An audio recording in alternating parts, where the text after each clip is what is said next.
और क्या हाल है मेरी दोस्तों। मैं आप सभी दोस्तों का श्वेता पाक कला में स्वागत के साथ साथ अभिनंदन करती हूँ। आप लोग कैसे हो। आज श्वेता पाक कला में बना साबूदाना के द्वारा तैयार पूड़ी रेसिपी और साथ ही साथ साबूदाना के द्वारा तैयार पराठा रेसिपी। एक ही डो से दोनों रेसिपी हमने बना के तैयार की। आप किसी भी व्रत उपवास में इस तरीके से साबूदाना के द्वारा पूड़ी और पराठा बना के तैयार कर सकती हैं। एकदम से नरम मुलायम फूली फूली पूड़ियाँ और फूले फूले ये पराठे बन के तैयार होते हैं। पराठा और पूड़ी को आप व्रत वाली चटनी या व्रत वाली सब्जी के साथ एंजॉय कर सकते हैं। दही के साथ भी ये बहुत ही ज़्यादा टेस्टी लगती है। एक बार आपने इसे जरूर ट्राई करना है। चलो दोस्तों, हम आप इसको मिलकर बनाना शुरू करते हैं व्रत वाली पूड़ी पराठा रेसिपी। सबसे पहले हमने साबूदाना के आटे को बना के तैयार कर लेना है। तो इसके लिए हमने मीडियम साइज का 200 ग्राम साबूदाना लिया है। इसी के द्वारा आटे को बना के तैयार करेंगे। साबूदाना इससे छोटे साइज का भी आता है जो बहुत ही बारीक होता है, और इससे बड़े साइज का भी आता है जिसके द्वारा नमकीन वगैरह बन के तैयार होती है। गैस पे हमने एक पैन रख दिया। गैस की फ्लेम को मीडियम कर देते हो। मीडियम फ्लेम पे पूरे साबूदाना को इसके अंदर डाल देते हैं और चलाते हुए करीब 4 से 5 मिनट तक इसको हमने भून के तैयार कर लेना है। भूनते समय एक बात का विशेष ध्यान रखें कि इसका कलर हमने नहीं चेंज करना है। जैसे जैसे साबूदाना भुनता जाता है वैसे वैसे फूलता जाता है। इसका आटा बहुत ही आसानी से बन के तैयार हो जाता है। साबूदाना को भूनते हुए लगभग 5 मिनट हो गया। गैस की फ्लेम को बंद कर दिया और इसको 8 से 10 मिनट तक पूरी तरीके से ठंडा होने देते। इसको ठंडा करने के बाद ही आप पीस के तैयार करिएगा। गरम इसको बिल्कुल नहीं पीसना है, क्योंकि अगर आपने इसको गरम गरम पीस दिया तो आटा ही इसका चिपकता है। एक हमने मिक्सी का जार ले लिया और इस साबूदाना को हमने पूरा डाल देना है इसके अंदर, और इसका एकदम से बारीक पाउडर बना के तैयार कर लेते हैं। इस तरीके से देखिए साबूदाना का एकदम से परफेक्ट आटा बनके तैयार हुआ। अब इसको हमने छान लेना है। तो इसके लिए एक छन्नी ले ली और पूरे साबूदाने के आटे को इसके अंदर निकाल देती हैं।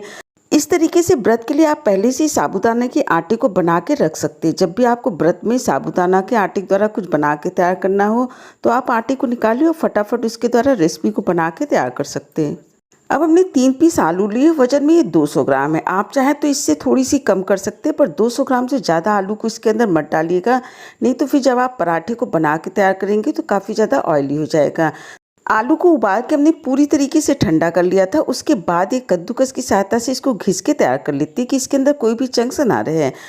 अब हमने आटे को गूंथ के तैयार कर लेना है। तो इसके अंदर हमने स्वाद के अनुसार पौना टेबलस्पून नमक को डाल दिया। 1 इंच अदरक के टुकड़े को हमने घिस के तैयार किया था।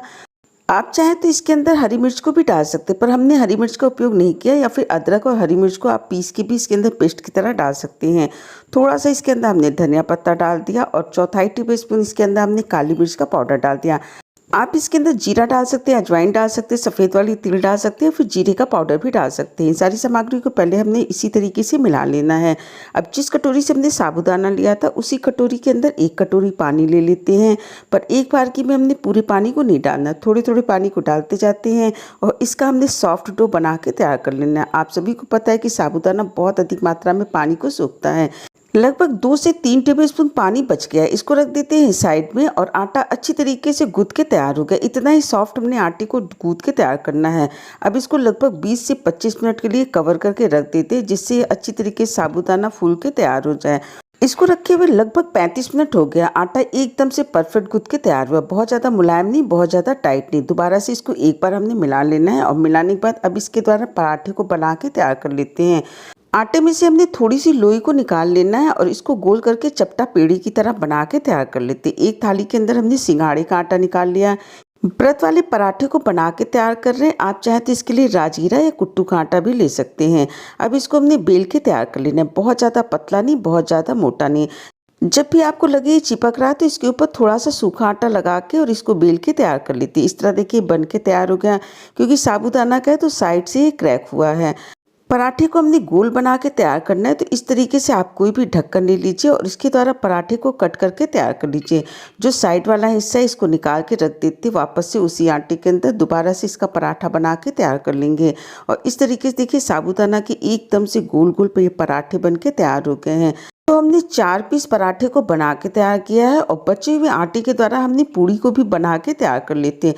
तो एक बार दोबारा से आप इसको अच्छी तरीके से मसल लीजिए और मसलने के बाद इसके अंदर से छोटी छोटी लोइयों को निकाल लीजिए। इस तरीके से लोई को निकालने के बाद एक पेड़ी की तरह बना के गोल तैयार कर लेते हैं। इसके ऊपर सिंघाड़े का सूखा आटा लगा लिया, चकली के ऊपर रख के इसको बेल के तैयार कर लेते हैं। बहुत ज़्यादा मोटा नहीं, बहुत ज़्यादा पतला नहीं।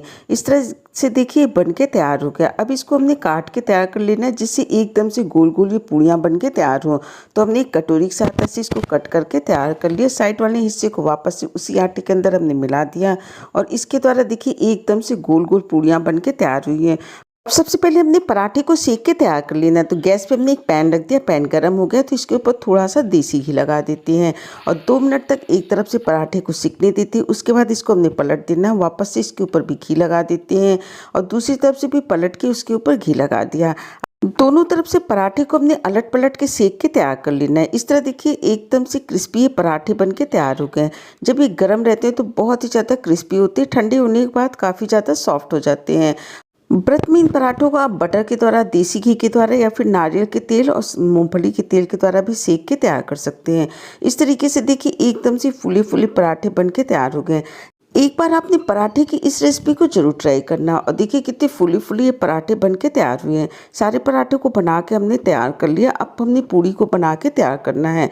तो गैस पे पहले हमने पैन रख दिया था, पैन के अंदर तेल को डाल दिया था, अच्छी तरीके से तेल गर्म हो गया। हमने गैस की फ्लेम को मीडियम कर देना है। पूरी पूड़ी को हमने मीडियम फ्लेम पे फ्राई करके तैयार करते हैं। तो इस तरीके से एक पीस पूड़ी को इसके अंदर हमने डाल दिया। जैसे आप मीडियम फ्लेम पे पूड़ी को डालेंगे वैसे ही पूड़ी तुरंत फूल के ऊपर की तरफ आ जाती है। झटपट ये फ्राई भी हो जाती है और एकदम से फूली फूली पूड़ियाँ बन के तैयार होती है। बहुत ज़्यादा इसका कलर डार्क हमने नहीं करना है। जैसे पूड़ियाँ फूल के ऊपर की तरफ आ जाती हैं हमने पूड़ियों को निकालते जाना है और दूसरी पूड़ियाँ इसके अंदर ऐड करते जाते हैं। तो इस तरीके से देखिए पराठे और पूड़ी दोनों को हमने बना के तैयार कर लिया। इस तरीके से व्रत में आप अपने मनपसंद खाने को बना के अपने खाने में शामिल कर सकते हैं। अगर आपको हमारी रेसिपी अच्छी लगी, वीडियो पसंद आई तो इसे लाइक शेयर सब्सक्राइब करें। स्वाद के साथ साथ सेहत का पूरा ध्यान रखिए। हेल्दी बनाइए, हेल्दी खाइए। आपने अपना कीमती समय निकाल के हमारा वीडियो देखा, इसके लिए आप सभी का बहुत बहुत धन्यवाद, बहुत बहुत शुक्रिया।